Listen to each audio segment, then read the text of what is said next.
কড়া নিরাপত্তার মধ্যে দিয়ে মঙ্গলবার উত্তরবঙ্গ বিশ্ববিদ্যালয়ের দ্বিতীয় ক্যাম্পাসে জলপাইগুড়ি লোকসভা কেন্দ্রের ভোট গণনার কাজ করা হবে। এরই পরিপ্রেক্ষিতে তোড়জোড় শুরু হয়েছে প্রশাসনিক মহলে। প্রশাসন সূত্রে জানা গিয়েছে 148টি টেবিলে 1904টি বুথের ইভিএম মেশিন, ভিভিপ্যাট এবং পোস্টাল ব্যালট গণনা করবেন মোট 800 জন কর্মী।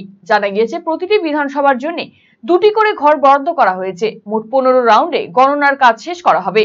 অন্যদিকে গণনাকে কেন্দ্র করে জেলা জুড়ে নিরাপত্তার ব্যবস্থা ঢেলে সাজানো হয়েছে। জেলার থানাগুলিতে মোট 10 কোম্পানি কেন্দ্রীয় বাহিনী রাখা হবে বলে জানা গিয়েছে। এর মধ্যে 2 কোম্পানি কেন্দ্রীয় বাহিনী থাকবে গণনা কেন্দ্রে, পাশাপাশি থাকছে রাজ্য পুলিশ। কেন্দ্রে 200 মিটারের মধ্যে 144 ধারা জারি ছাড়াও ত্রিস্তর নিরাপত্তার ব্যবস্থা রাখা হচ্ছে। সকাল 8টা থেকে গণনার কাজ শুরু হবে। জলপাইগুড়ি লোকসভা কেন্দ্রের মোট 12 জন প্রার্থীর ভাগ্য নির্ধারণ হবে এদিন।